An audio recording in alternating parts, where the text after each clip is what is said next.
Hi friends, நம்ம TET exam preparation பார்த்துட்ருக்கோம். இன்றைக்கி என்ன பார்க்க போகிறோம் அப்படின்னா, டெட் பேப்பர் 2க்கான சிலபஸ்லேருந்து தமிழ் தான் பார்க்க போகிறோம். தமிழ் வந்து already 6th standard 7th standard ஃபுல்லாகவே கம்ப்ளீட் பண்ணிட்டோம். நம்மளோட சேனல் ப்ளேலிஸ்ட்டில் கொடுத்துருக்குறோம், பார்க்காதவங்க பார்த்து படிச்சுக்கோங்க. இப்போ வந்து தமிழ் வந்து 8ஆம் வகுப்பு பருவம் 1 ஃபுல்லாகவே பார்க்க போகிறோம். இயல் 1, இயல் 2, இயல் 3 அப்படின்னு சொல்லி கொடுத்துருப்பாங்க இல்லையா? இதிலேருந்து நம்ம லைன் பை லைனாக வந்து புக்கில் இருந்து கொஸ்டின்ஸ் வந்து கலெக்ட் பண்ணியிருக்கிறோம். அதுக்கான டீட்டெயில்ஸ் தான் இப்போ பார்க்க போகிறோம். எதுவும் டவுட் இருந்துச்சுன்னா தாராளமாக நீங்கள் கமெண்ட் பாக்ஸில் கமெண்ட் பண்ணலாம். உங்களுக்கு பிடிஎஃப் ஃபார்மேட்டில் வந்துட்டு தமிழ் சைக்காலஜி எல்லாமே அவைலபிளாக இருக்குது. ஹேண்ட் ரிட்டன் நோட்ஸ் பிடிஎஃப் ஃபார்மேட்டில் இருக்குது. சைக்காலஜிக்கு வந்து டைப்பிங் ஃபார்மேட்டில் வந்து கொடுத்துருக்குறோம். ப்ரைஸ் டீட்டெயில்ஸ் எல்லாமே டிஸ்கிரிப்ஷன் பாக்ஸில் கொடுத்துருக்குறோம். வேணுங்கிறவங்க நம்மளோட மெயில் ஐடிக்கு வந்து காண்டாக்ட் பண்ணி கலெக்ட் பண்ணிக்கலாம். மெயில் ஐடியுமே டிஸ்கிரிப்ஷன் பாக்ஸில் இருக்குது. kavitharamji2022@gmail.com. இப்போ வந்து தமிழ் பருவம் 1 இயல் 1 ஃபுல்லாகவே பார்க்கலாம். ஃபஸ்ட்டு கொஸ்டின், தமிழ் மொழி வாழ்த்து பாடலோட ஆசிரியர் யாருன்னு கேட்டிருக்காங்க. பாரதியார். அடுத்து இரண்டாவது கொஸ்டின், பாரதியார் நடத்திய இதழ்களோட பெயர்கள் கேட்டிருக்காங்க. பாரதியார் நடத்திய இதழ்கள் அப்படின்னு பார்த்தோம்னா India, Vijaya. Very very important, note பண்ணிக்கோங்க. ஒரு சில ஆத்தர்களோட நேம் கொடுத்து இவங்க வந்து எந்த இதழில் வந்து பணியாற்றினாங்க, எந்த இதழை வந்து நடத்துகிறாங்க அப்படிங்கிற மாதிரி கேட்பாங்க. கொஞ்சம் அந்த கொஸ்டின்ஸ்க்கு வந்து ப்ரிஃபரன்ஸ் கொடுத்து படிச்சுக்கோங்க. அடுத்து மூன்றாவது கொஸ்டின், பாரதியார் கவிதைகள் மட்டுமின்றி சந்திரிகையின் கதை, தராசு உள்ளிட்ட உரைநடை நூல்களையும் வசன கவிதைகளையும் சீட்டு கவிகளையும் எழுதியிருக்கிறாரு. அடுத்து நான்காவது கொஸ்டின், சிந்துக்கு தந்தை, செந்தமிழ் தேனி, புதிய அறம் பாட வந்த அறிஞன், மரம் பாட வந்த மறவன் என்றெல்லாம் பாரதிதாசன் அவர்கள் வந்துட்டு பாரதியாரை வந்து புகழ்ந்துள்ளார். அடுத்து ஐந்தாவது கொஸ்டின், மக்கள் வாழும் நிலப்பகுதியை குறிக்கும் சொல் வைப்பு. மக்கள் வாழும் நிலப்பகுதியை குறிக்கும் சொல் வைப்பு. அடுத்து ஆறாவது கொஸ்டின், என்றென்றும் பிரித்தெழுதுக, என்று ப்ளஸ் என்றும். அடுத்து ஏழாவது கொஸ்டின், வானம் அளந்தது, பிரித்தெழுதுக, வானம் ப்ளஸ் அளந்தது. அடுத்து எட்டாவது கொஸ்டின், அறிந்தது ப்ளஸ் அனைத்தும் சேர்த்தெழுதுக, அறிந்தது அனைத்தும். அடுத்து ஒன்பதாவது கொஸ்டின், வானம் ப்ளஸ் அறிந்த, வானம் அறிந்த. அடுத்து 10வது கொஸ்டின், தமிழ்மொழி மரபு என்னும் நூலின் ஆசிரியர் அப்படின்னு பார்த்தோம்னா தொல்காப்பியர். அடுத்து 11வது கொஸ்டின், தொல்காப்பியத்தின் ஆசிரியர் தொல்காப்பியர். அடுத்து 12வது கொஸ்டின், தொல்காப்பியம் அப்படிங்கிறது வந்துட்டு எழுத்து, சொல், பொருள் எனும் 3 அதிகாரங்களை வந்து கொண்டுள்ளது. தொல்காப்பிய இலக்கியம் வந்துட்டு எழுத்து, சொல், பொருள் அப்படிங்கிற 3 அதிகாரங்களை கொண்டதாக காணப்படுது. அடுத்து 13வது கொஸ்டின், ஒவ்வொரு அதிகாரமும் 9 இயல்களை கொண்டது. நோட் பண்ணிக்கோங்க, வெரி வெரி இம்பார்ட்டன்ட். ஒவ்வொரு அதிகாரமும், இந்த 3 அதிகாரம் இருக்கு இல்லையா, இந்த 3 அதிகாரத்தில் ஒவ்வொரு அதிகாரமும் 9 இயல்களை கொண்டதாக காணப்படுது. அடுத்து 14வது கொஸ்டின், சொல்லும் பொருளும் பார்க்குறோம். விசும்பு வானம், மயக்கம் கலவை, இருதிணை உயர்திணை அக்ரின்னு சொல்லுவோம்.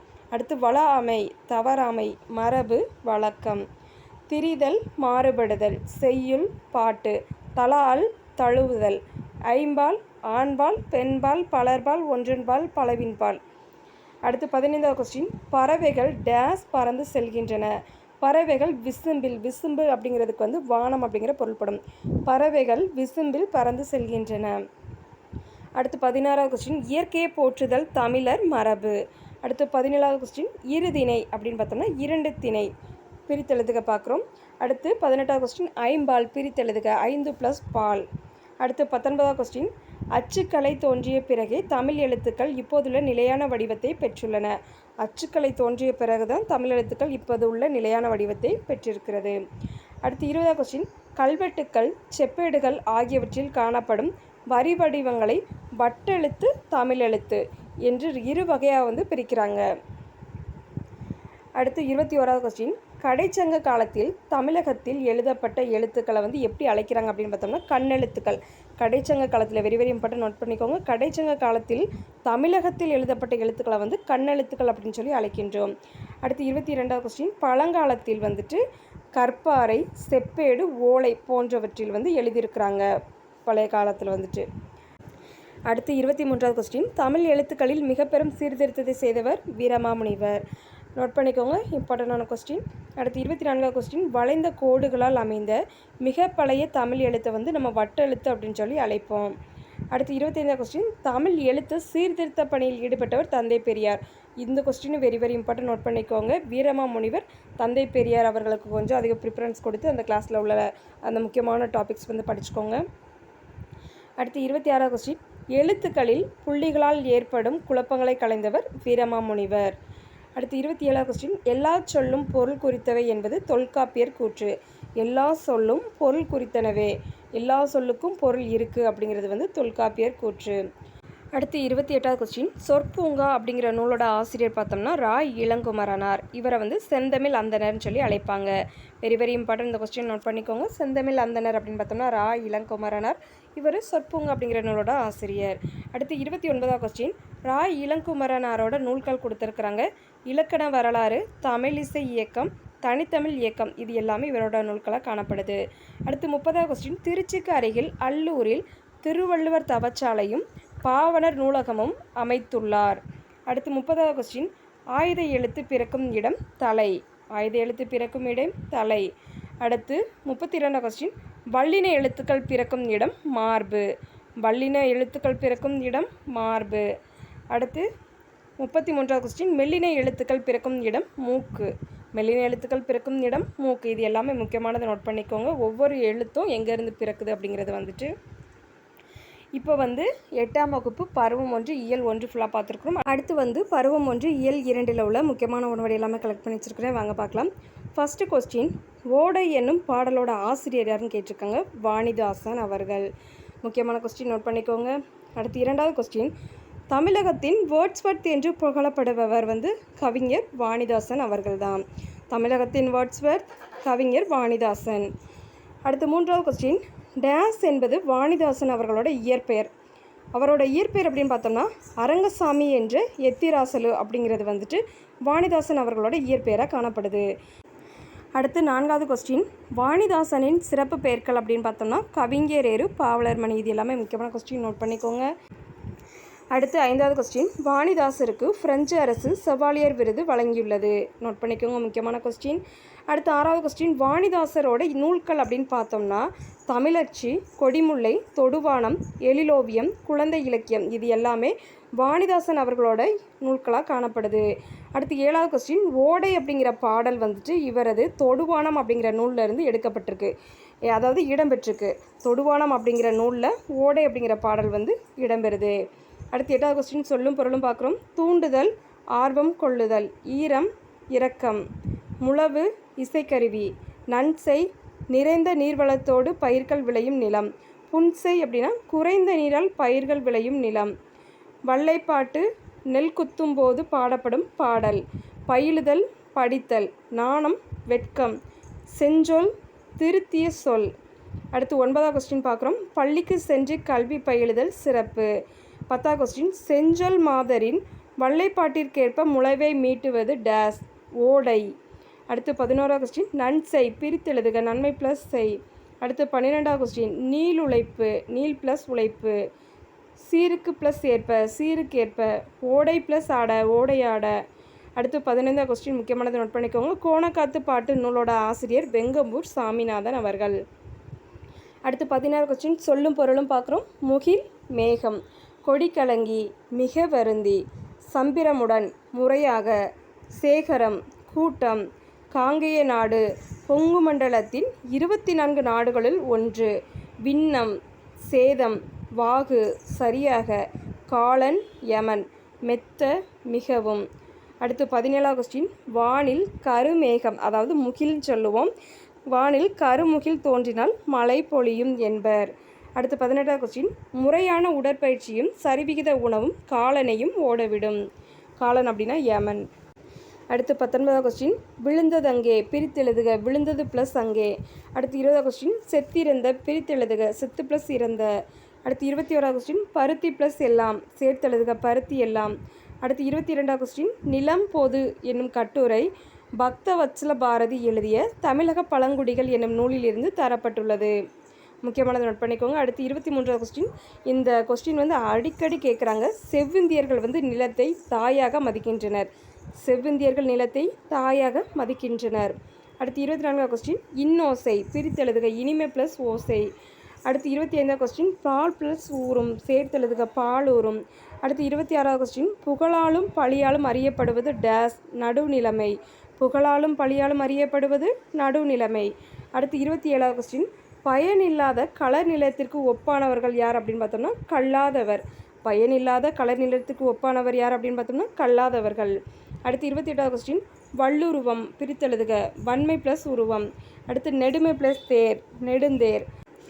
அடுத்து 30வது கொஸ்டின், வரும் முன்னர் என தொடங்கும் குறளில் பயின்று வந்துள்ள அணி உவமை அணி. இப்போ வந்து பருவம் 1 இயல் 2ல் உள்ள முக்கியமான ஒன்வேர்டு பார்த்துட்டோம். அடுத்து பருவம் 1 இயல் 3ல் உள்ள முக்கியமான டாபிக்ஸ் எல்லாமே ஒன்வேர்டு டைப்பில் கலெக்ட் பண்ணியிருக்கிறோம். வாங்க பார்க்கலாம். ஃபஸ்ட்டு கொஸ்டின், நீலகேசி ஐஞ்சிறுகாப்பியங்களில் ஒன்று. அடுத்து சொல்லும் பொருளும் பார்க்குறோம். தீர்வன, நீங்குபவை, உவசமம், அடக்கியிருத்தல், நிழல் இகழும், ஒளி பொருந்திய, பேர்தற்கு, அகற்றுவதற்கு, திரியோக மருந்து, 3 யோக மருந்து, தெளிவு, நற்காட்சி, திறந்தன, தன்மையுடையன, கூற்றவா, பிரிவுகளாக, பூநாய், அணிகலன்களை அணிந்தவளே, பிணி, துன்பம், ஓர்தல், நல்லறிவு, பிறவார், பிறக்க மாட்டார். அடுத்து 3வது கொஸ்டின் பார்க்குறோம். உடல் நலம் என்பது பிணி இல்லாமல் வாழ்தல் ஆகும். அடுத்து 4வது கொஸ்டின், நீலகேசி கூறும் நோயின் வகைகள் 3. வெரி வெரி இம்பார்ட்டன்ட், நோட் பண்ணிக்கோங்க. நீலகேசி கூறும் நோயின் வகைகள் 3. அடுத்து 5வது கொஸ்டின், இவையுண்டார், பிரித்தெழுதுக, இவை ப்ளஸ் உண்டார், தாம் ப்ளஸ் இனி, சேர்த்தெழுதுக, தாம் இனி. அடுத்து 7வது கொஸ்டின், வருமுன் காப்போம் என்னும் பாடலோட ஆசிரியர் கவிமணி தேசிக விநாயகனார். வருமுன் காப்போம் அப்படிங்கிற பாடலோட ஆசிரியர் கவிமணி தேசிக விநாயகனார். அடுத்து 8வது கொஸ்டின், கவிமணி என போற்றப்படும் தேசிக விநாயகனார் குமரி மாவட்டம் தேரூரில் பிறந்தவர்.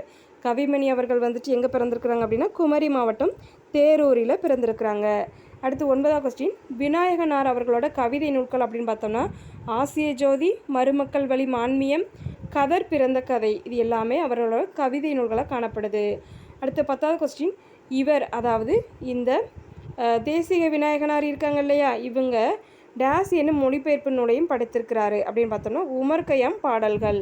நோட் பண்ணிக்கோங்க. அடுத்து 16வது கொஸ்டின், சொல்லும் பொருளும் பார்க்குறோம்.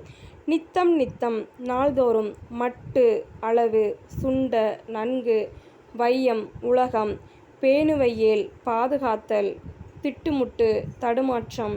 அடுத்து 12வது கொஸ்டின், காந்தியடிகள் வையம் போற்ற வாழ்ந்தார். அடுத்து 13வது கொஸ்டின், நலமெல்லாம், பிரித்தெழுதுக, நலம் ப்ளஸ் எல்லாம், இடம் ப்ளஸ் எங்கும் சேர்த்து எழுதுக, இடமெங்கும். அடுத்து 15வது கொஸ்டின், தொடக்க காலத்தில் மனிதர்கள் மருத்துவத்திற்கு தாவரங்களை வந்து பயன்படுத்தினாங்க. அடுத்து 16வது கொஸ்டின், தமிழர் மருத்துவத்தில் மருந்து என்பது உணவின் நீட்சியாகவே உள்ளது. அடுத்து 17வது கொஸ்டின், உடல் எடை அதிகரிப்பதால் ஏற்படும் நோய்களில் ஒன்று வந்து இரத்த கொதிப்பு. அடுத்து 18வது கொஸ்டின், சமையலறையில் செலவிடும் நேரம் நல்வாழ்வுக்காக செலவிடும் நேரமாகும். அடுத்து 19வது கொஸ்டின், மனித மூளையில் இருக்கும் செல்களின் எண்ணிக்கை ட்ரில்லியன். அடுத்து 20வது கொஸ்டின், 100 பில்லியன் அதாவது 10,000 கோடி நியூரான்கள் உள்ளது. அடுத்து 20வது கொஸ்டின், நியூரான்களின் வலைப்பின்னல் தான் புத்திசாலித்தனம், படைப்பு உணர்ச்சி, ஞாபகம், தன்னுணர்வு ஆகிய எல்லாமே இந்த நியூரான்களோட வலைப்பின்னலால் தான் ஏற்படுது. அடுத்து 22வது கொஸ்டின், மூளை முதுகுத்தண்டில் இருந்து முளைக்கிறது. மூளை முதுகுத்தண்டில் இருந்து முளைக்கிறது. அடுத்து 23வது கொஸ்டின், முன்மூளையில் நோட் பண்ணிக்கோங்க, முன்மூளையில் மூக்கு, கண் இவற்றின் முடிவுகள் காணப்படுது. அடுத்து 24வது கொஸ்டின், உடம்பில் உள்ள சிறுமூளை தம் உடலின் அசைவுகளையும் உணர்ச்சிகளையும் வளர்ச்சியையும் கட்டுப்படுத்துகிறது. நம்ம உடம்புல உள்ள சிறுமூளை அப்படிங்கிறத நம்மளோட உடலில் உள்ள அசைவுகள், உணர்ச்சி, வளர்ச்சி இது எல்லாத்தையுமே கட்டுப்படுத்துது. அடுத்து 25வது கொஸ்டின், வெரி வெரி இம்பார்ட்டன்ட், மூளைக்கு ஒரு நிமிடத்திற்கு 800 மில்லி குருதி தேவைப்படுகிறது. 25வது கொஸ்டின் பார்த்துக்கோங்க, முக்கியமானது. மூளைக்கு ஒரு நிமிஷத்துக்கு 800 மில்லி குருதி மீன்ஸ் இரத்தம் தேவைப்படுகிறது. அடுத்து 26வது கொஸ்டின், மூளையின் வலது பகுதி ஆக்கிரமிப்பு அதிகமாக இருப்பவர்கள் வந்துட்டு அவங்க வந்து எப்படி அவங்களோட பிஹேவியர்ஸ், அவங்களோட கேரக்டர்ஸ் இருக்கும் அப்படின்னு பார்த்தோம்னா மூளையோட வலது பகுதி ஆக்கிரமிப்பு பார்த்துக்கோங்க. நடிகர்கள், பாடகர்கள், நடன கலைஞர்கள், இசைக்கருவிகளை கையாளுபவர்களாக வந்து காணப்படுவாங்க. வலது பகுதி ஆக்கிரமிப்பு அதிகமாக காணப்படுறவங்க.